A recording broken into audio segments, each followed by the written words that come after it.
He was a king who ruled with iron will and cold calculation. The kind of man kingdoms feared and women dreamed of. She was no queen, no noble blood, no name worth announcing at court.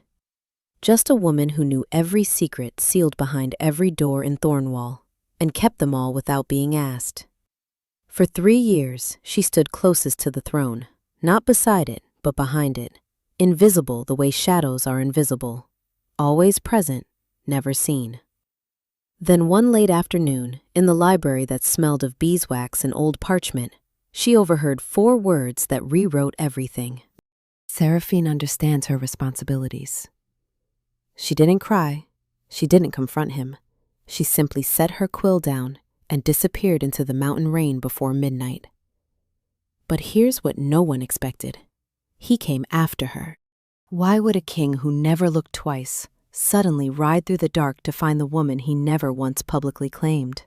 Watch till the end, because the answer will change the way you see every quiet person who ever stayed too long. The library of Thornwall smelled of beeswax and old parchment, and Seraphine Voss had always found that smell steadying. She sat at the long oak table nearest the south-facing window, where the late afternoon light fell at the exact angle she preferred, oblique, warm, just bright enough to read without strain. Around her, the stacks rose to the vaulted ceiling, row upon row of treaty ledgers and diplomatic correspondence bound in burgundy leather. She had organized every shelf herself. She knew exactly which records lived where, the way one knows the rooms of a house one has lived in all one's life. A quill moved across parchment in her right hand. The southern border agreements, 3 lapsed, 2 pending ratification, 1 contested, required cross-referencing against the autumn trade rolls. She had been at this since mid-morning. She did not mind.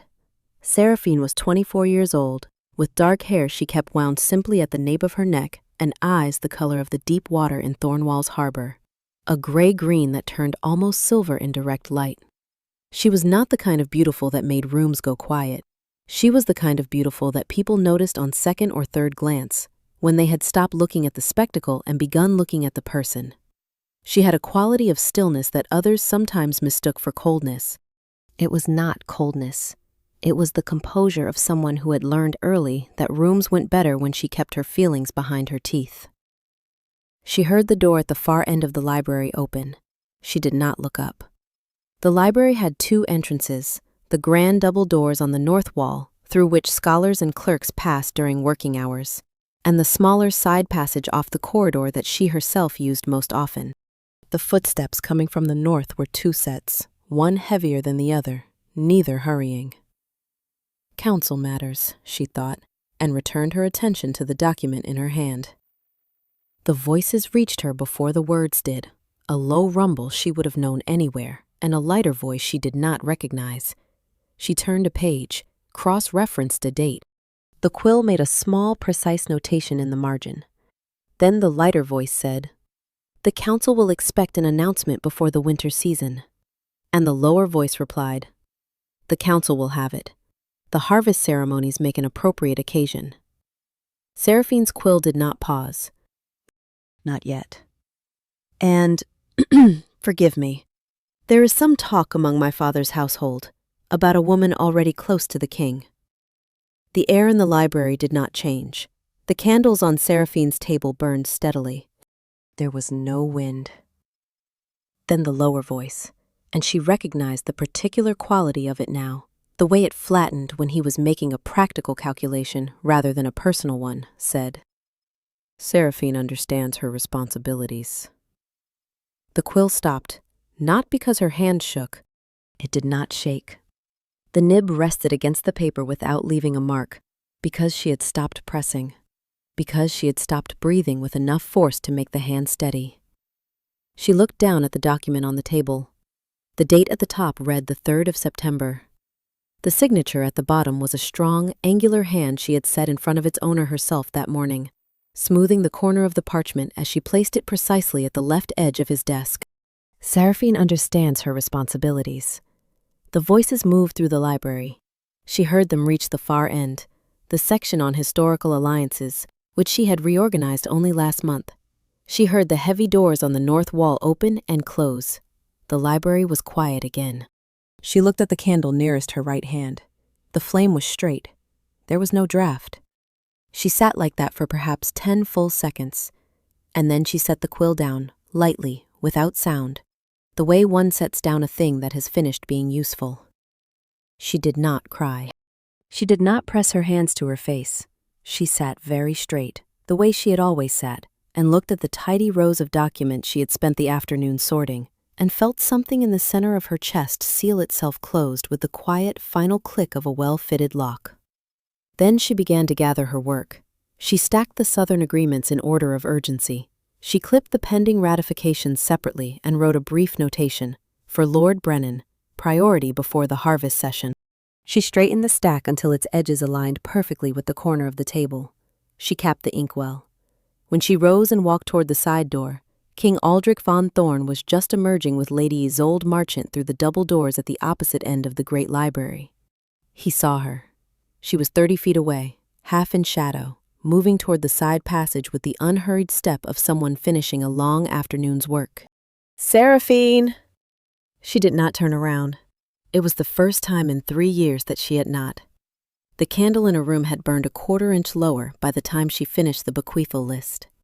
Marin was already there when Seraphine arrived, sitting in the chair by the window, hands folded in her lap, not pretending to be surprised. She was 22, with a soft Northlands face that hid a great deal of practical intelligence, and she had been Seraphine's assistant for 2 years. She had stopped being only an assistant somewhere in the first 6 months. "My lady," Marin began. "I know," Seraphine said. She crossed to her writing desk and sat down, not to rest, to work. Marin watched her pull a fresh sheet of parchment from the bottom drawer, the large format kind, used for formal correspondence. "I heard it 3 weeks ago," Marin said, very quietly. "About Lady Isolde. I didn't know how." "You needn't explain." Seraphine dipped the quill. "You couldn't have stopped it. I should have told you. It wouldn't have changed what I heard today." She began to write. The quill moved in the small, precise hand she used for official documentation. Every letter even, every number legible from across a room. Southern Border Treaties, see red folio, 3rd shelf from the north wall, organized by duchy in chronological order. Marin came to stand beside the desk. She read over Seraphine's shoulder for a moment, the careful, methodical notes, the list of files and their locations, the names of the people who would need to be informed of each pending matter. Her breath went unsteady. "You don't need to do this," she said. "Someone will." Seraphine did not look up. "The person who comes after me will need to know where the October trade delegation correspondence is filed, and which seals require renewal before winter. I am not going to leave the work undone." A silence. Then Marin did something she had never done in 2 years of service. She stepped forward and put her arms around Seraphine from behind, her cheek resting briefly against Seraphine's hair. She did not speak. She simply held on. Seraphine went still. Her quill hovered over the parchment. For several seconds, she sat like a stopped clock. And then she raised her left hand and laid it over Marin's arm. "Don't cry," she said. Her voice was even. "You'll make it difficult for me to keep my composure." Marin let out a sound that was almost a laugh, almost something else entirely. Seraphine allowed herself, just for a moment, just one, the very small, very private smile of someone saying goodbye to a thing they had genuinely loved. Then she returned to the list. She worked for another hour. By the time she set the quill down for the final time, she had filled 2 sheets of parchment with enough detail that any competent secretary could step into the role without losing a single day of royal business. She read it back once, made 3 small corrections, and set the pages in the center of the desk where they could not be missed. Then she crossed to the tall mirror on the wall beside the window. The woman looking back at her was someone she recognized from the outside, and had been learning, slowly, to recognize from the inside. Dark hair, gray-green eyes, a face that gave very little away, which had been useful, and also, she understood this clearly tonight, a kind of armor she had worn so long she sometimes forgot the weight of it. She looked at her right hand. The ring was silver, not gold. A flat oval face engraved with the lesser seal of Thornwall, the one used for documents of internal governance rather than state treaty. Aldric had slid it onto her finger himself 2 years ago, in the small ceremony that had marked her promotion to senior archivist and royal scribe. His hands had been warm. She remembered that with strange specificity, that his hands were warm and that she had looked at the seal face rather than at him, because looking at him had felt like looking at a fire from too close. "This means people know you speak with my authority," he had said. "When you walk into a room wearing this, doors open." She had thought at the time that he was talking about the ring. She took it off now. The silver band had left a faint trace on her finger, not a mark exactly, more a ghost. The slight indentation and pallor of skin that had not seen air in a long time. She turned the ring over once in her palm, looked at the seal face. The engraving was sharp still. She had been careful with it. She placed it on the desk, in the upper right corner of the bequeathal list, not on the royal correspondence, not on a report, on the list of handoffs and completions, the document that said, "I have done everything I was asked to do, and now I am finished." The ring was the final line of that document. She did not write anything else. She did not look at the ring again after she set it down. The west gate of Thornwall's outer wall changed guards at the hour before midnight. She had written that rotation schedule herself, in the summer, as part of the general garrison reorganization. She dressed for travel. Wool underlayers, a heavy riding cloak in undyed gray that would not catch the eye. She packed only what would fit in a single bag without being conspicuous. She left the rest. Merrin stood at the window as Seraphine shouldered the bag. Neither of them spoke. There was nothing that required saying. They had said it already, without words, in the shape of held breath and a hand on an arm, and the small distance kept between them now as Seraphine moved toward the door. At the threshold, she paused. She did not look back at the ring. She did, for one brief moment, look back at Merrin. Merrin raised one hand, just once. Then she turned to the window, drew the curtain, and let the room be private. The candles in Seraphine's office were still burning when Aldric found the door unlocked. He had not come to explain himself. He had told himself that, walking through the corridor, he had not come to explain, only to find her. Because she had not been at the evening meal, and something about the way she had not turned at the sound of her name had sat badly in his chest. All through the dinner he had forced himself to finish with appropriate deliberation. He was 27 years old and had been king for 4 of those years, and he had learned, in that time, the difference between discomfort and warning. This felt like warning. He pushed the door open. The room was tidy to a degree that stopped him in the doorway. He knew Seraphine's workspace as well as he knew his own, which was to say that he had spent considerable time in both and had formed precise mental maps of each.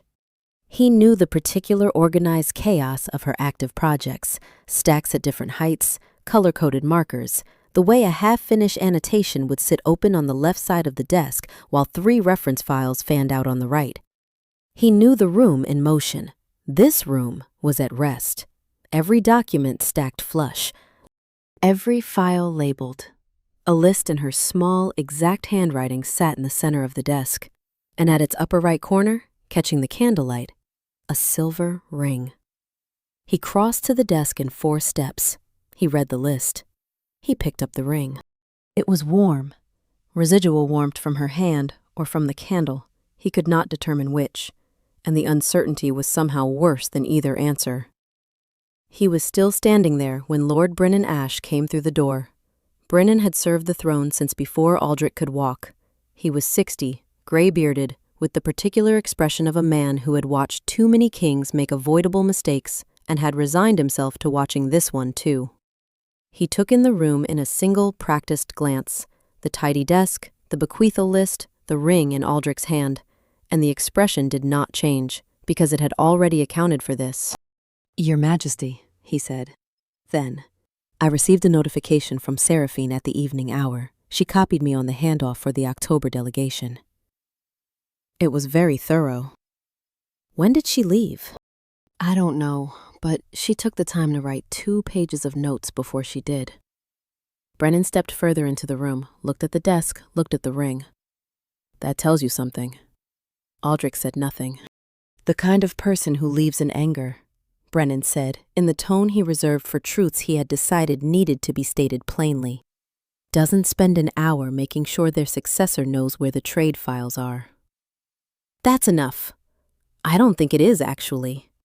Brennan held his ground with the equanimity of someone who had nothing left to lose by speaking plainly.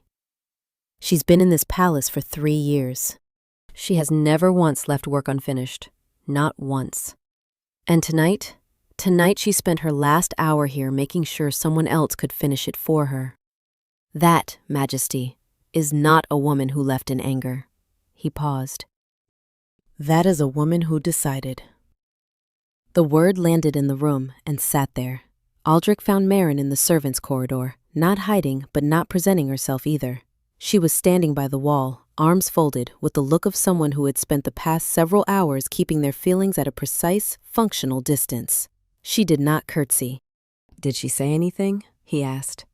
Merrin looked at him, not the careful deference he was accustomed to, but the level gaze of someone who had made a private decision about what she owed this conversation. She said, "Don't cry. You'll make it difficult for me to keep my composure." That was all. Aldric was quiet. She smiled, Merrin said, when she said it. That was the first time I'd seen her smile in 3 months. Does your Majesty know that? He had no answer for that. Sir Roland, the captain of the Western Cavalry garrison, found him in the corridor. Roland was 35, built like someone who had spent most of those years on horseback, with a square jaw and a set of opinions he generally kept to himself while performing his duties with complete reliability. He received his orders, the West Gate first, then the Mountain Road, find her and bring word, and bowed. After Aldric had gone, Roland stood in the corridor for a moment beside Lord Brennan. Find her for what? He said. Not quite insubordination, more the kind of question asked by a man who needed to understand a thing before he could do it cleanly. Brennan looked at him with something that might have been approval. That, he said, is precisely the right question. The mountain road west of Thornwall was not the road one took if one had good options. It was narrow, steeply graded in places, and paved with the kind of dark, flat stone that became treacherous when wet. Seraphine had chosen it because it was the least traveled route at night, because she knew its timing from the garrison reports she had filed over the past year, and because it had the advantage of being entirely unremarkable. She had been walking for 3 hours when the rain began. It started lightly, the way mountain rain often did, a fine mist that seemed more like cold air condensing than actual precipitation. She pulled her cloak closer and kept moving.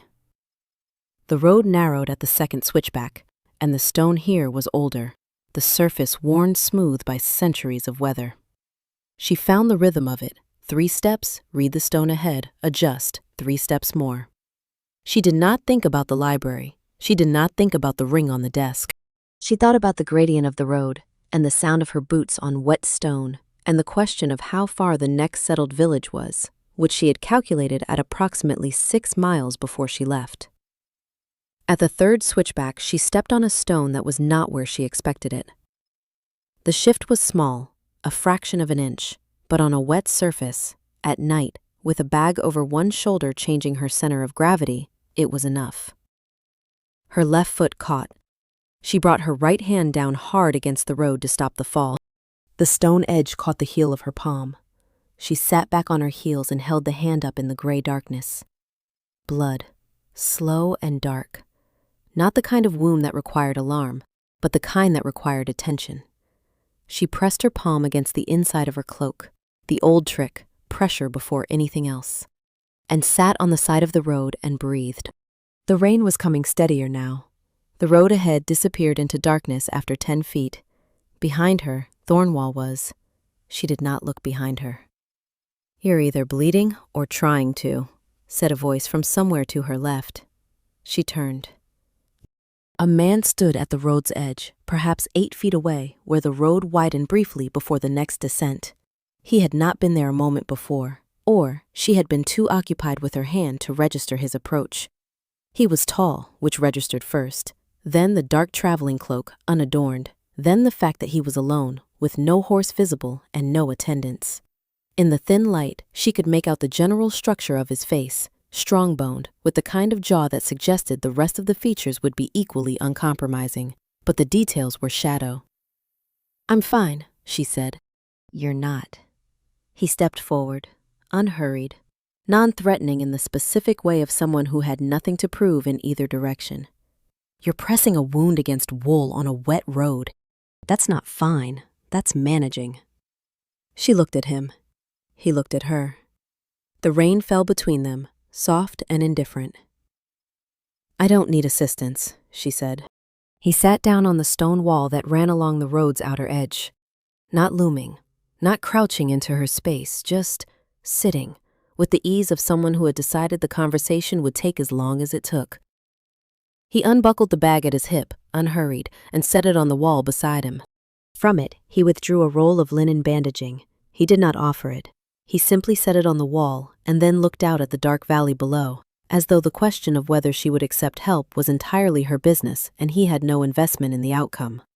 The rain picked up another degree. Her hand had begun to sting in the specific way that meant the blood had slowed but the wound was unhappy. "Give me your hand," he said, without looking at her. She looked at the linen, at the rain, at the road she still had to travel. Then she crossed to the wall, sat beside him at a careful distance, and held out her right hand. He turned to look at it, and she saw his face properly for the first time. He was perhaps 30, perhaps a little more. The kind of face that would not have looked out of place in command of something. Dark eyes, not black, but very near it in this light, a shade that she would later realize she would need daylight to read correctly. A scar along the left jaw, old and thin. The kind of face that had decided to be still a long time ago and had mostly succeeded. He took her hand in both of his, not roughly, with the precise, contained care of someone who understood that hands were instruments. His were warm. Hers were cold from 3 hours in the mountain air, and the contrast was, she noticed it, the way she always noticed details, involuntarily, precisely, before she could decide whether to notice them. He examined the cut without theatrical concern, cleaned it with water from a small flask, and began to wrap it. The linen went around her palm in even overlapping layers. She watched his hands work. He was better at this than was strictly necessary for a wound this minor, which meant either he had done this often or he was one of those people who did everything at full effort, regardless of scale. She noticed the way his thumb pressed very gently along the edge of the bandage to ensure there were no folds, and the way he paused before tying the final knot, checking the tension. "He's making sure it's not too tight," she thought. "He's making sure it doesn't hurt." The road and the night and the last 12 hours were still there. None of them had gone anywhere.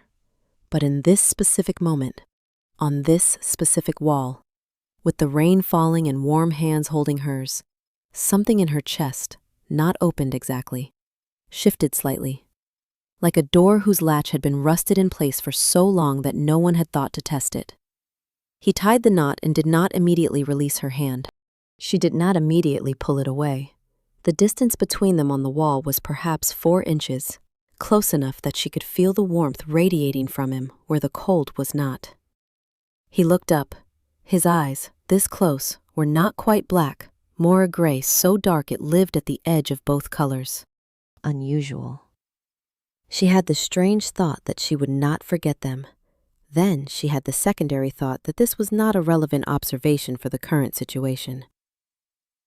"Where are you going?" he said, "alone in the rain." "Forward," she said. He held her gaze for one more second. Then he gave a single small nod, the nod of someone who has asked a question and found the answer sufficient, and released her hand. "Drevith," he said. He stood, replacing the remaining linen in his bag. "My lands. 2 miles. You can stay the night and continue in the morning." He looked at her calmly. "I don't offer out of pity. I offer because you're bleeding on a road I patrol, and I'd rather know you've had food and shelter than wonder about it." "I didn't ask." "No," he said, "you didn't." He turned and began walking up the road with the unhurried stride of someone who had made a decision and was proceeding with it. He did not look back. He did not wait. She stood beside the wall for 3 full seconds, her bandaged hand pressed against her cloak. The rain fell. She picked up her bag and followed. The castle at Drevith was older than Thornwall by 2 centuries, and it looked it. Where Thornwall had been renovated 3 times in living memory, its corridors wide and bright, its windows large, its towers symmetrical. Drevith was the original stone. Dark walls, low-arched ceilings, light that came in through narrow windows cut when narrow windows were the architectural preference. But there were fires in every hearth and the kind of warmth that came from a place being genuinely inhabited rather than merely occupied. And after 3 hours on a mountain road in the rain, Seraphine found that she preferred the warmth to the architectural elegance. The man, he had still not told her his name, and she had not told him hers. And this felt like a specific kind of courtesy rather than an oversight. Spoke briefly to an older steward who met them at the door. Something passed between them in the shorthand of long-established understanding. The steward looked at Seraphine once, briefly, and then led her to a room on the 2nd floor. She sat in the chair beside the fire. She had not sat down without a purpose she could not calculate how long. There was no document in her lap.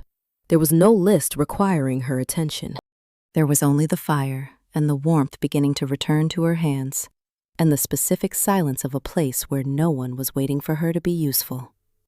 It felt very strangely, like exhaling after a long time of holding one's breath. He appeared at the door perhaps an hour later, carrying a tray with bread, cold meat, and a small dish of dried fruit. No servant, no ceremony. He set it on the table beside her chair and pulled a 2nd chair to the other side of the fireplace with the matter-of-fact ease of someone who had decided this was a reasonable thing to do and was now doing it. "You haven't eaten since this morning," he said. It was not a question. "How would you know that?" "The way you walked. People who've eaten recently have a certain solidity to their steps. Yours were getting light." She looked at him. He sat with the comfortable stillness of someone accustomed to long periods of silence, his forearms resting on his knees, his attention on the fire. Not performing disinterest. Actually, genuinely, directing his gaze away from her to give her space to eat without being watched. "You observe a great deal," she said. "Habit of living alone." He glanced at her briefly. The firelight caught the gray of his eyes, and she revised her earlier assessment. They were darker than gray, closer to the color of certain kinds of sea stone, blue, gray, black, all at once, depending on the angle. "There's no one to tell you things. You learn to read what's in front of you." She ate. The fire crackled. Somewhere in the castle, wind moved through old stone in a way that produced a sound not unlike breathing. She realized, with a faint quality of surprise, that she did not feel the need to speak. That the silence between them was not the uncomfortable silence of 2 strangers failing to connect, but a different kind. The kind that didn't need filling because it was already full. She had not felt that in a long time. Perhaps she had not felt it before. The morning found her awake before the house. The east window showed a sky going from black to the gray-violet of earliest dawn.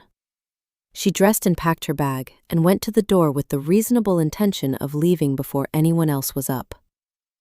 He was sitting at the table on the 2nd floor landing, which commanded a view of the courtyard below. 2 cups on the table. One in front of him, one in front of the empty chair across from his. He did not look up when she emerged. "Which direction?" he said.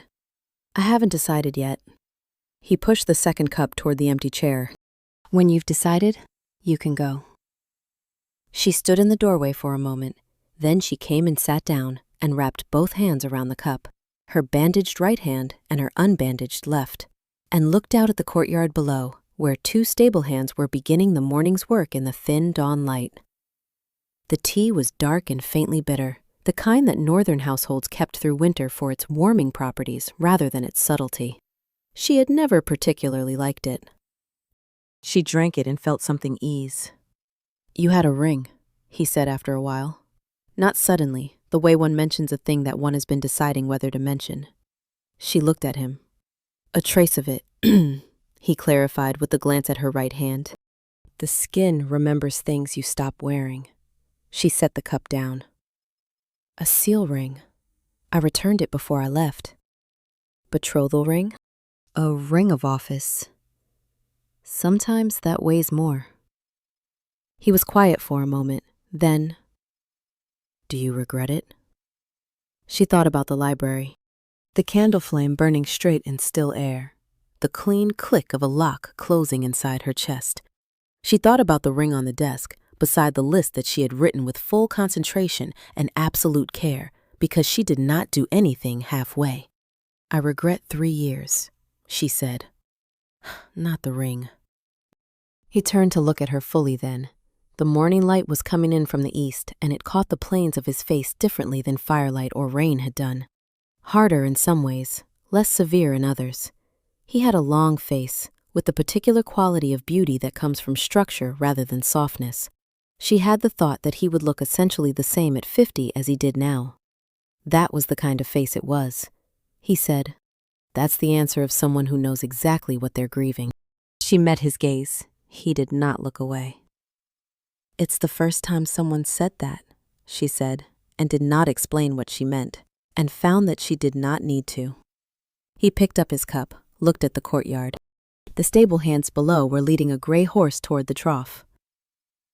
"My name," he said, as though this were a piece of information he was adding to an existing record rather than an introduction, "is Caelan Drevith." She absorbed this. Caelan Drevith, Duke of the Eastern Holdings. She had filed his name in a dozen letters over the past 3 years. Boundary agreements, trade protocols, correspondence with Thornwall that had passed through her hands and required her seal to be valid. She had never met him. "Seraphine Voss," she said. He nodded once. "I know who you are." A brief pause. "I've known since last night." And nothing. He picked up his tea. "People leave situations that don't serve them. That's not my business to judge." She looked at the courtyard. The gray horse was drinking. Somewhere in the castle, the smell of baking bread was beginning to work its way through the stone. He knows exactly who she is, she thought. He knows she came from Thornwall. He knows what the ring meant. He hasn't asked a single question he didn't need to ask. The thought was not comfortable, exactly. It was something else. The mild vertigo of finding, unexpectedly, that someone had already made space for you without requiring you to justify your dimensions. She did not leave that morning. 2 days later, the gates of Drevith received visitors. Seraphine was in the library, Caelan's library, a smaller but densely packed room on the ground floor that smelled of dust and old wood and had clearly not been organized since the last Duke's time, when she heard horses in the courtyard. She crossed to the window. 5 riders, Thornwall colors, the dark gray and blue of the Western Kingdom's cavalry, the silver wheel emblem on the lead rider's cloak. She recognized Sir Roland from the shape of him on horseback before she recognized his face, the particular way he sat that said, "I have been doing this since I was 12 years old." She stood at the window and watched him dismount. Below, in the courtyard, Caelan Drevith came through the main door without armor, without escort, with the specific quality of unhurriedness that she was beginning to understand was not indifference, but a kind of mastery, the refusal to be moved at someone else's rhythm. She could not hear the exchange from here. She watched the angle of their bodies, Roland straight-backed, official, discomfited. Caelan with his hands at his sides and his chin level, and the contained quality of a man who had been holding territory for long enough that standing in the middle of it felt like an extension of himself. She moved to the door and up the stairs to the second-floor balcony. She was not hiding. She stood in full view of the courtyard below, with her hands resting on the stone rail, and she let Roland see her. He looked up. Their eyes met. 30 feet of air between them, the morning light overhead. She watched his face complete a calculation. She was here. She was standing in open view. She was not a prisoner, not a refugee, not someone who needed to be retrieved. She was standing at a balcony railing in borrowed northern air, looking down at him with a face that gave nothing away and everything away simultaneously, if you knew how to read it. He held her gaze for 5 full seconds. Then he bowed. Not to Kaelin, to her. The small, precise bow of a man who had decided something about where his obligations actually lay and was acting accordingly. He returned to his horse. The 5 riders turned at the gate. No drawn swords, no raised voices, just the receding sound of hooves on stone. And then the quiet. Kaelin came up to the balcony. "You didn't ask if I wanted to go back," she said. "I watched you stand at the railing." He came to stand beside her, with the easy distance of someone comfortable with proximity. People who want to go back don't stand like that. She made a small sound, startled air, the cousin of a laugh.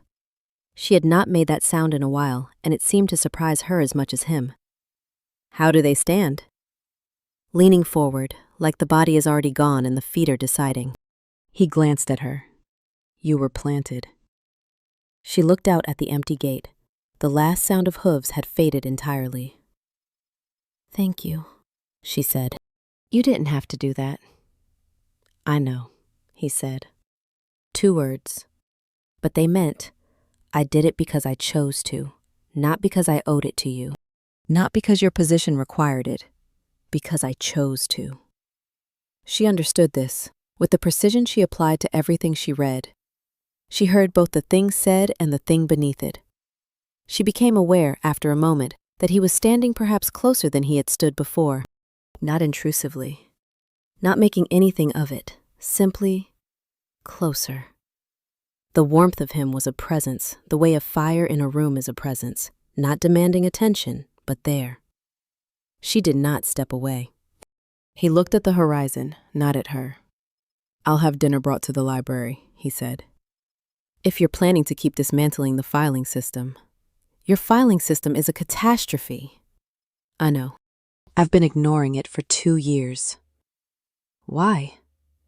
A pause, brief, almost imperceptible. Waiting for someone who'd know what to do with it. She turned to look at him. He was still looking at the horizon, but something in the set of his mouth had shifted. The very small, very controlled shift of someone who has said more than they meant to say and is deciding whether to take it back. He didn't. She looked back at the horizon too. Below them, the courtyard was empty and bright in the morning sun. On the 4th day, Aldric von Thorne came to Drevith himself. He brought a small party. Lord Brennan, 4 outriders, none of them in battle configuration. Not a show of force. Something else. Something closer to what it actually was, which was a king who had run out of proxies. Seraphine was in the courtyard when they rode through the gate. She had not planned to be. She had been returning from the kitchen garden, where she had been making a practical inventory of the estate's document storage for reasons that were professional and also, she recognized, a way of having something to do with her hands in the mornings. She heard the horses and turned, and there was no question of retreating. She was 20 feet from the gate, and Aldric had already seen her. Kaelin came from the east wing with the measured step of someone who had been informed and had taken a moment to decide what kind of man he was going to be about it. Aldric dismounted without waiting for the groom. She saw him, with the strange double vision of having known someone for 3 years and then seeing them as a stranger might. Tall, broad through the shoulders, with dark hair and the particular restless energy of a man who moved fast and spent his whole life on the front of his own momentum. He was 27, and he looked it. Young for a king, old for the way he held himself, as though authority had arrived before he'd entirely finished growing into it. He looked at Kaelin. "I have no appointment with Drevith." "No," Kaelin agreed. "I've come to see Seraphine." Kaelin's eyes moved, not to Aldric, to her. The question was not the possessive, "Do I send him away?" It was the other kind of question, the one that asked, "What do you need from this?" She stepped forward. "Your Majesty," she said. Aldric's attention came to her like a physical thing. She had always felt it as physical, that particular quality of focus, like being the only thing in a room that was also real. It had been, for 3 years, one of the things she had, quietly, without ever naming it, valued most. She noticed that she felt it now as something more like weather than warmth, something she could observe and stand in without being moved by. "Sarah," he said. The name he had used in private, in the moments when there had been private moments. working late over treaty language, arguing over translation choices, the small daily intimacies of two people who spent more time in each other's company than almost anyone else. She felt the name land and felt herself absorb it without reaction. "I owe you an explanation," he said. "You gave one," she said. "In the library. 4 days ago." Seraphine understands her responsibilities. That was the explanation. Something crossed his face. Not pain exactly. More the expression of a man who has said something he can't unsay and is only now reckoning with its dimensions. "That wasn't what I meant to say." "It was what you said." Her voice was level, not hard, simply level, the way a road is level after rain has smoothed the stones. "And I heard it in a place I knew, doing work I understood, while you explained me to someone else. That's not the kind of thing that has a correction." Around them, Brennan, Kaelin, Roland, the 4 outriders. No one spoke. The courtyard was very still. "The council pressed for the march in alliance," Aldric said. I know what it is politically." She waited a beat, not for effect, but to be sure she was saying what she meant and not something else. "You've overruled the council before. The river tariffs, the Eastern Armament Protocol, the border garrison law they wanted last autumn." She paused. "You can say no to them when you believe a thing is wrong." The silence was a different kind now. "This was different," he said. "Yes," she agreed without hesitation. "It was, because this time what was easier and what was politic happened to be the same thing, and you didn't tell me." Aldric closed his eyes for 1 second, opened them. "If I asked you, privately, to hear me out?" "No." The word was quiet, complete. Not angry. Anger would have required more investment than she currently had to give. Just no. "It isn't that I don't want to hear you," she said. "It's that the last time I heard you, I stayed. I understood the situation. I gave you the benefit of the reasoning. And I stayed." She paused.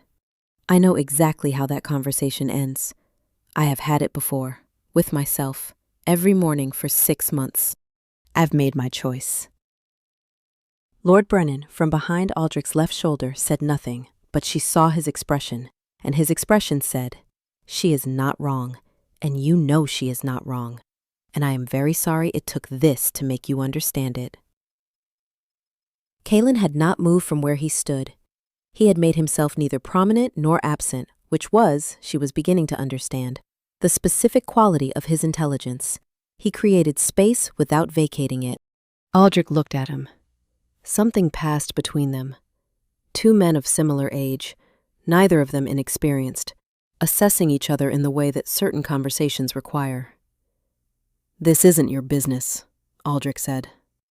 "She's standing on my land," Kaelin said, with the complete calm of stating a geographical fact. "Everything on my land is my business." "He's not wrong," Brennan said behind Aldric. Aldric turned to look at his oldest advisor. Brennan met his gaze with the equanimity of a man who had decided, some years ago, that the only way to serve a king well was to refuse to stop being honest. Aldric turned back to her, and she saw it, the thing she had been half expecting and half dreading, which was that he was genuinely looking at her. Not at his senior archivist, not at the woman who understood his responsibilities, at her. At the particular person she was, standing in someone else's courtyard in borrowed northern air, who had spent 3 years being a fixed point in his world and had finally, quietly, stopped. He had not seen her this clearly in the library. Perhaps he had not needed to, in the library. You did not look carefully at things you assumed would always be there. "Sarah, do you not want to hear me at all?" She considered the question with the genuine attention it deserved. "Not now," she said. "Not because I've closed the door, because the last time I opened it, I walked through the same room again and again, and I've been somewhere new for 4 days. She paused. "That's the first time in a long time. I'd like to keep going." He held her gaze for one long moment, then he turned and walked back to his horse. He mounted without assistance. He did not speak to Kaelin. He did not look back at her.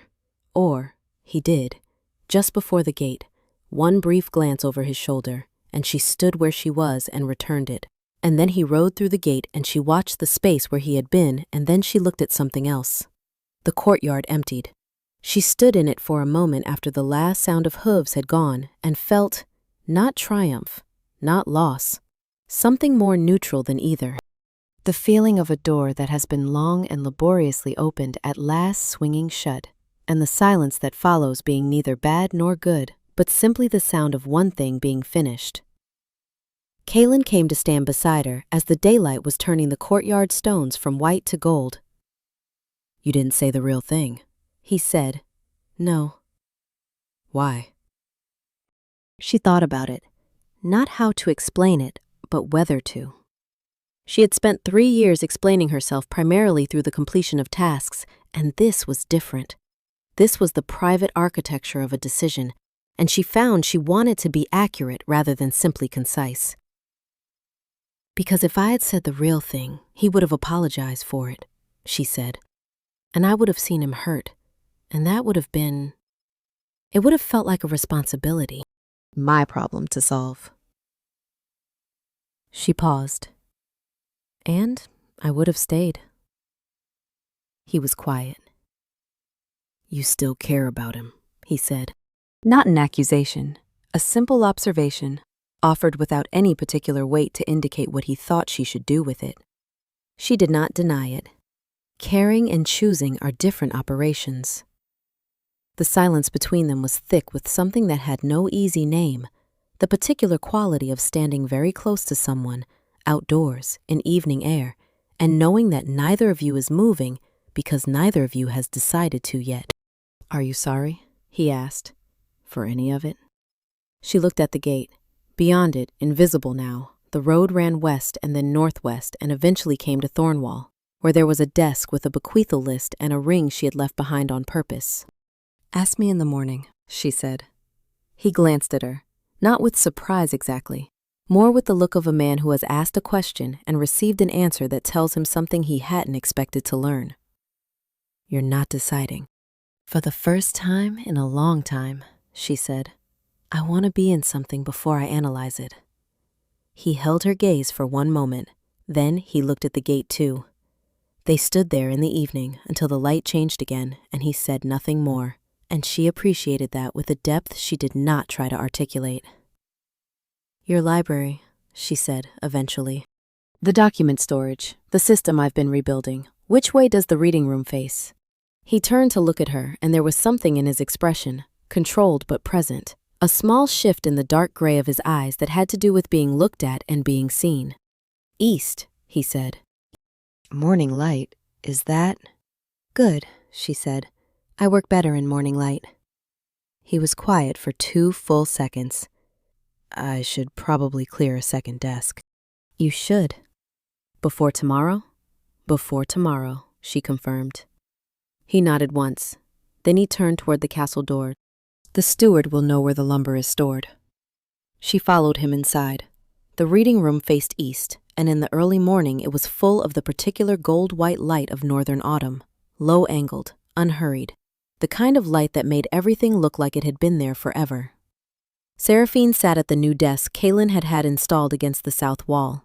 It was smaller than the one she'd had at Thornwall, pine, with a lower shelf and 2 drawers, but it was solid and the surface was even, and she had arranged it exactly the way she needed it to be arranged. Documents and current work to the left, references to the right, 2 inkwells at the top center, and, this was new, this was hers, a small clay cup that she'd found in the kitchen and appropriated for extra quills. Around her, the archive was taking shape. For 3 years she had managed the documentary history of a kingdom. This was smaller, a duchy's records, 2 centuries of land grants and tenancy agreements and correspondence with neighboring lordships. But small was not simple. Small had its own complications. She had been here 6 days and she had already found 3 conflicting land claims, 2 records of the same agreement under different names, and 1 letter from 40 years ago that appeared to resolve both conflicting claims and had been misfiled under H for reasons she still had not been able to reconstruct. She had told Kaelin about the letter over dinner the previous night. He had looked genuinely interested. He had asked precise questions. He had then offered a hypothesis about the misfiling that was wrong, but interestingly wrong. And she had explained why it was wrong, and he had listened with the specific attention of someone who actually wanted to understand rather than someone performing the interest. She had noticed this distinction before. It had become less startling over time and more comfortable. The way a room becomes comfortable, not through any single quality, but through repeated use and the gradual discovery that it fits you. The door opened and he came in with 2 cups. It had become, without either of them announcing it, the morning arrangement. She arrived first, he followed with tea. He set 1 cup beside her current document, the land claims, spread open to a 1409 survey, and pulled his own chair to the desk against the north wall, where he worked through the administrative business of the duchy with the same quiet efficiency that characterized everything he did. He glanced at the spread of documents. Progress? The Ashvale field boundary has been claimed 4 times by 3 different families, she said. The 1381 agreement is clear, but someone annotated over the boundary marker in 1402, and the ink is different. Different ink. Different person added it, after the fact. She tapped the parchment. Someone wanted the boundary to look ambiguous. The Grieve family, he said, with the certainty of someone who had suspected this for years without having the evidence. Almost certainly. She looked at him. I can prove it if I cross-reference the 1402 correspondence. He set his cup down. Show me. The morning moved at the particular pace of shared work, the comfortable silence broken by questions, by small exchanges of documents, by the occasional quiet argument about interpretation that resolved itself through evidence. It was not entirely unlike other mornings she had known, in another library with another person, but it was also entirely unlike them, and she was aware of the difference with the clarity that she had stopped trying to articulate and had begun simply to inhabit. She heard the door at midday and looked up. Marin stood in the doorway with a travel bag on her shoulder and eyes reddened from road dust or crying or both. I resigned from Thornwall this morning, she said. Her voice was steadier than her eyes. I didn't know where else to go. Seraphine set her quill down. She stood up and crossed the room and put her arms around Marin. Properly, both arms. The kind of embrace that does not end quickly because it is not trying to be efficient. Marin's hands gripped her shoulders and her breath came in the unsteady rhythm of someone who has been holding themselves together for too long. Neither of them said anything. From across the room, a quiet voice. The archive needs another set of hands. There's a desk in the east corridor that's going unused. Marin's grip on Seraphine's shoulders eased slightly. She turned her head to look at the man sitting at the north desk, who was studying his own documents with the studied attention of someone giving 2 other people the privacy to have a moment. Seraphine stepped back.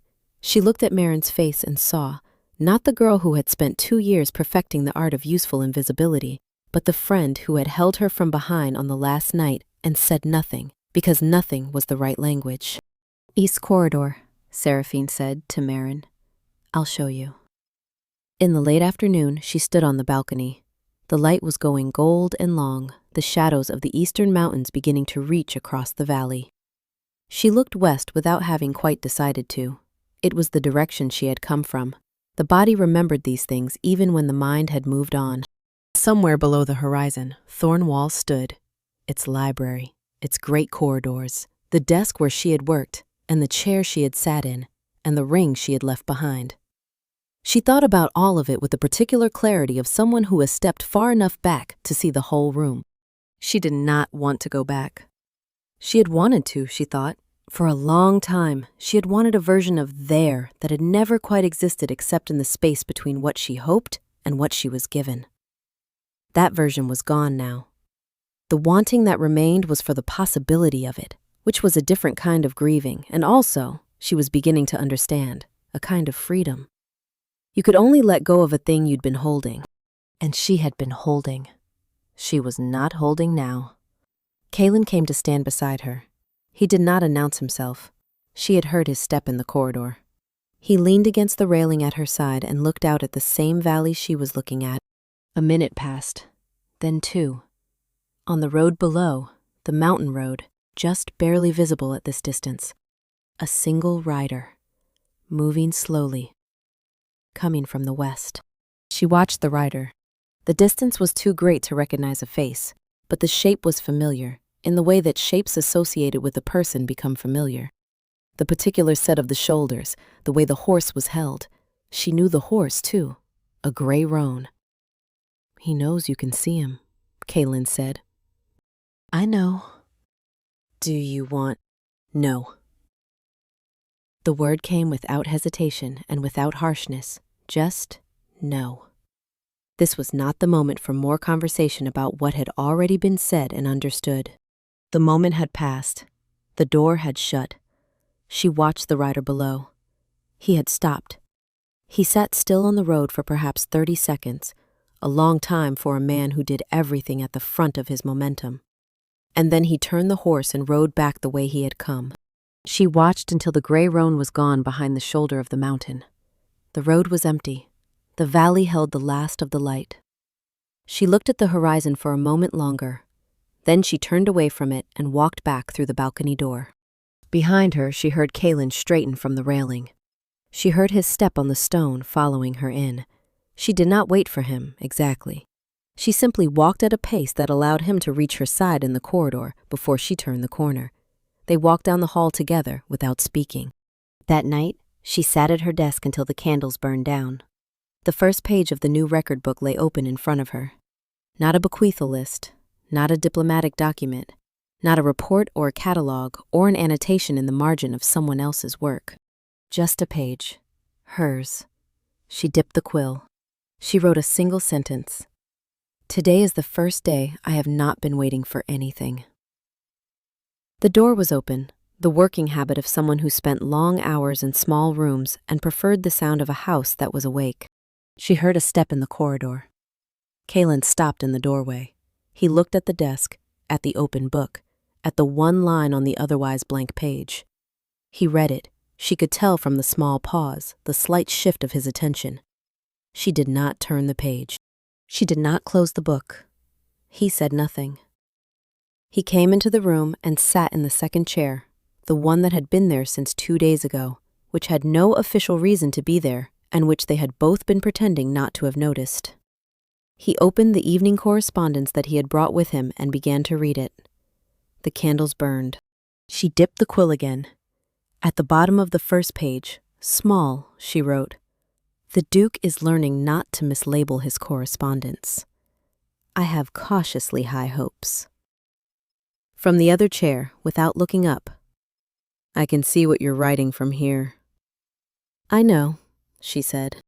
The silence that followed was the kind that fills a room the way music fills a room.